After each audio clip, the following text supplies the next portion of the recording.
Bonsoir messieurs. Bonsoir. Bienvenue sur ce plateau.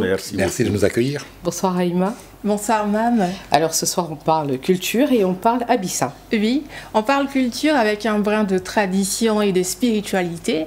Et tu l'as dit, hein, depuis ce dimanche 5 octobre 2025, la ville de Grand-Bassam accueille cet événement et la fête de l'Abissa bat son plein. Alors, on essayera de mieux comprendre cette célébration avec nos deux invités. J'ai envie de dire vive l'Abissa, vive la spiritualité et tout. Et on va regarder des images histoire de comprendre encore. Voilà.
Voilà, tenue traditionnelle, danse, le roi avec des prêtresses aussi. Alors concrètement, quelle est l'origine de l'Abissa et depuis quand cette fête existe? Disons que on avance que c'est depuis le 15e siècle que l'Abissa a été donc importée du pays Ahanta, parce que l'Abissa a été découverte dans le pays Ahanta au Ghana. Et c'est après que ça a migré vers la zone Nzema, mais vers le 15e siècle. Donc, depuis donc, ce 15e siècle-là, l'Abissa est célébrée sur tout le littoral, partant de l'Ankobra au Ghana jusqu'à Bassam, en passant par les Tchapoum et les villages à Douvray. Et qu'est-ce que l'Abissa symbolise? Qu'est-ce que ça représente pour le peuple Nzima? Oui, quelque chose de grand, dans la mesure où c'est vraiment l'épine dorsale de la société Nzima, parce que c'est une danse de purification, mais c'est une danse qui marque aussi la nouvelle année du peuple Nzima. Et justement, à l'occasion de cette nouvelle année, les Nzima prennent les dispositions pour se réconcilier avant la danse effective. Vous avez vu, dimanche dernier, nous avons donc engagé la cérémonie du Siedou, qui est la cérémonie qui marque la période d'une semaine de silence, où l'Nzima, chacun des Nzima va entrer en son fort intérieur pour sortir tout ce qu'il a contre son ami, contre son prochain, se réconcilier avant d'aborder la danse effective qui va donc avoir lieu dimanche prochain. Parce que quand on le fait, c'est les Nzima dansaient cette danse avant l'arrivée des colons, de la colonisation. Mais quand la colonisation est arrivée avec les prêtres catholiques, méthodistes et autres, ils ont dit, quand vous allez faire votre offrande et que vous vous souvenez que vous aviez quelque chose contre votre prochain, déposez-la votre offrande, allez vous réconcilier avant de faire cette offrande. C'est ce que les Nzima font, parce que avant donc de célébrer la danse à proprement parler, à partir de dimanche, les Nzima vont se réconcilier, parce que c'est une danse d'unité. Mais surtout, c'est une danse conjuratrice de calamité.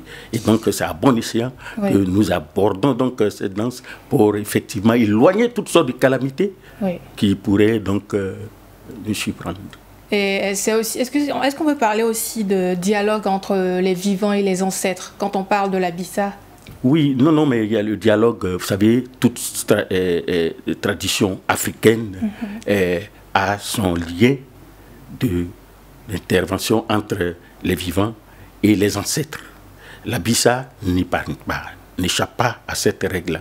Parce que toutes les étapes, que ce soit le Siedou, on invoque les ancêtres. Ça veut dire que ceux qui nous ont précédés, ceux qui ont dansé la Bissa et qui ont dirigé à un moment donné la Bissa, qui sont partis, on les évoque pour que la fête se déroule dans de bonnes conditions. Et c'est ça qui se passe. Et la Bissa, qu'est-ce que ça veut dire?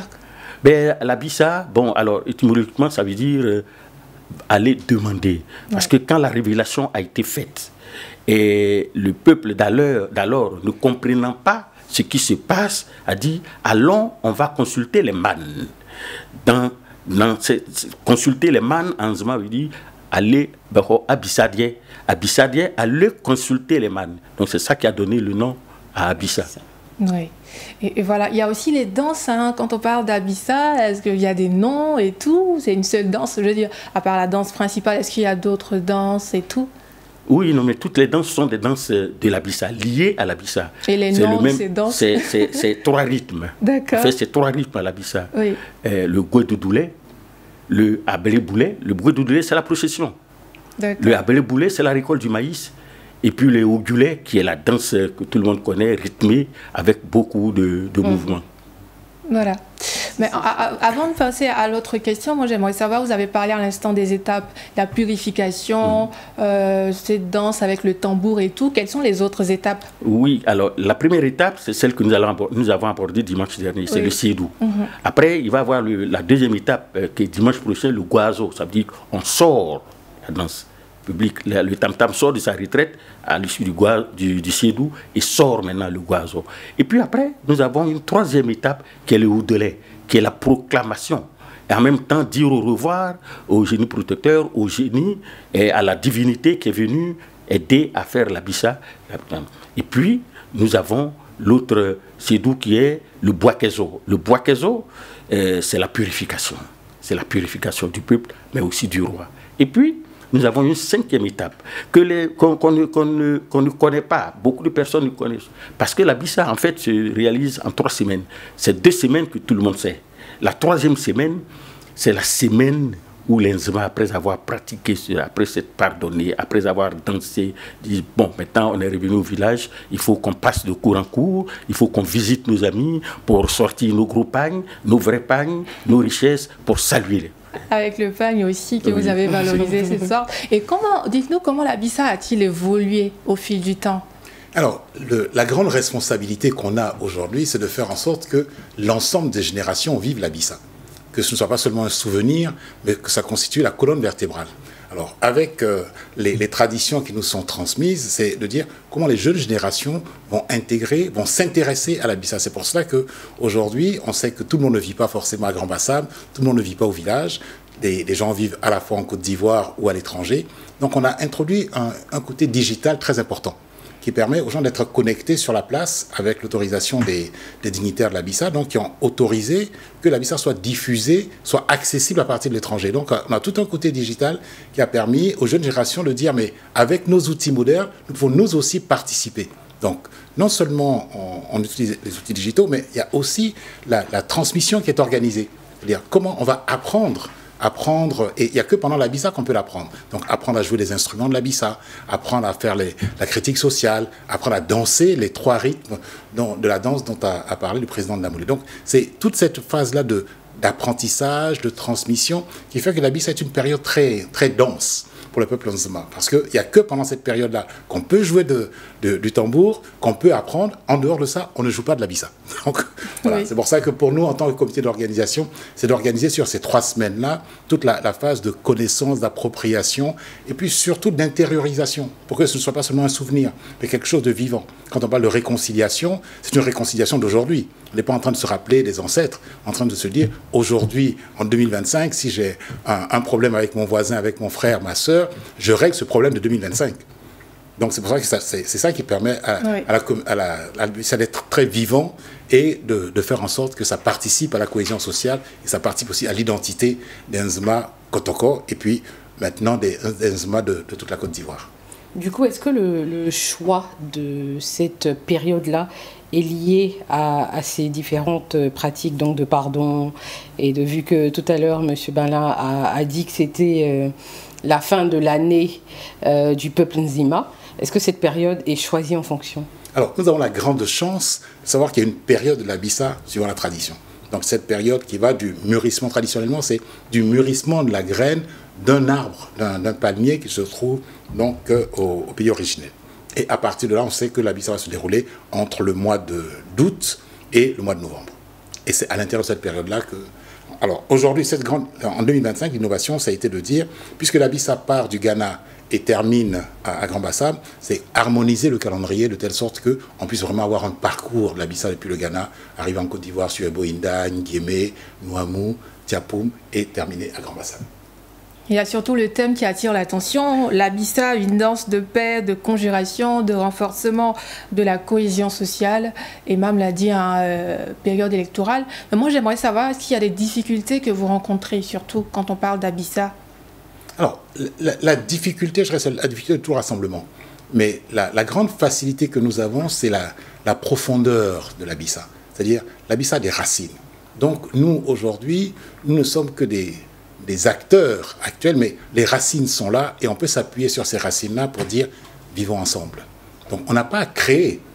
On est inspiré, on est abreuvé par la Fanché, par les divinités qui nous disent « allez ensemble, réconciliez-vous ». Et les rites sont déjà établis, c'est-à-dire comment se pardonner, comment arriver sur la place pour faire la critique sociale, comment aller danser. Tout ça est fait et on l'apprend et c'est quelque chose de très, très vivant. Donc la difficulté, j'allais dire, c'est la difficulté de rassembler 300 à 400 000 personnes pendant une semaine. Donc c'est la sécurité, c'est la santé, c'est la circulation. Donc le comité va mobiliser à peu près 1 millier de bénévoles pour pouvoir assurer cela, à la fois, bien sûr, sécurité, santé, déplacement, organisation du quartier France, le rendre en zone piétonne pour pouvoir permettre de faciliter restauration et tous les métiers qui vont tourner autour de cela. Et il y a aussi l'importance, en parlant de tourisme, économie. Alors, il y a un grand apport. Il y a un grand apport parce que, comme vous voyez, quand vous faites venir 300 à 400 000 personnes sur une semaine, bon, ces personnes vont se restaurer, vont se déplacer, vont se loger. Donc, et il y a tous les métiers. Il y a des petits métiers du maquillage, des personnes qui vont... Donc, on a fait l'étude à peu près en 2019. C'est à peu près 500 millions qui sont injectés dans l'économie du Sud Comoué. Donc, je ne parle pas des billets d'avion, c'est uniquement quand ils arrivent dans le Sud Comoué, à la fois les maquis, les transporteurs, les maquilleuses, ceux qui vont louer leur place, ceux qui vont louer des instruments, ceux qui vont louer tout ça, c'est... Donc, pour nos comités, on fait venir ces personnes-là, grâce à vous, et on fait cette communication. Et ensuite, une fois que ces personnes sont sur place, la population va bénéficier parce qu'elle se sera préparée pour accueillir et faire en sorte que les personnes soient dans des bonnes conditions. D'accord. Alors, j'ai encore une question. On a le tambour. La période de silence, la sortie du roi. C'est vraiment symbolique. Hein? Oui, bien sûr. Oui. C'est tout un symbolisme. Parce que tout ça, c'est quand on puise dans les racines même de l'Abissa, c'est exactement de la révélation de l'Abissa à sa remise au roi, au chef. Donc c'est tout ça qu'on célèbre à un moment donné. C'est pour ça que dès dimanche prochain, vous allez voir, le tambour va être remis officiellement au roi, mais qui ne le garde pas, qui va lui aussi immédiatement le restituer au peuple pour dire oui, vous allez sur la place pour danser l'Abissa. Parce que justement, ce tambour, il est important, il est sacré, parce que c'est dans ce tambour que la Fanché vient incarner pendant l'Abissa. C'est magnifique. Hein. C'est merveilleux. Je pense que c'est vraiment garder cette tradition vivante et surtout permettre aux jeunes générations d'y accéder, de participer et puis de s'en imprégner pour que demain, la Bissa soit toujours vivante. Alors, c'est pour ça qu'on travaille justement pour permettre de pérenniser ça. On travaille beaucoup maintenant avec l'UNESCO pour que la Bissa, la place de la Bissa est inscrite au patrimoine matériel de l'UNESCO. Maintenant, la danse de la Bissa, nous sommes en relation avec le ministère de la Culture et de la Francophonie pour que la danse de la Bissa soit inscrite sur la liste du patrimoine immatériel de l'UNESCO, donc en raison de ses valeurs universelles. Ouais. Ça va être très bien. Oh oui. Alors, oh oui. On va rappeler rapidement les dates pour la Bissa cette année. Alors, cette année, on a déjà commencé, puisque depuis le 5 octobre, dimanche dernier, on a commencé. Ça va prendre fin le 19 octobre. Très bien, c'est bien noté. Donc, vous avez encore jusqu'au 19 octobre pour vous rendre à Grand Bassam et profiter des festivités de la Bissa.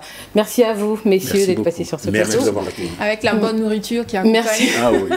La gastronomie Nzama, vous savez, quand on vient à Bassam, on mangera très bien. Je vous aime. Merci Raïma.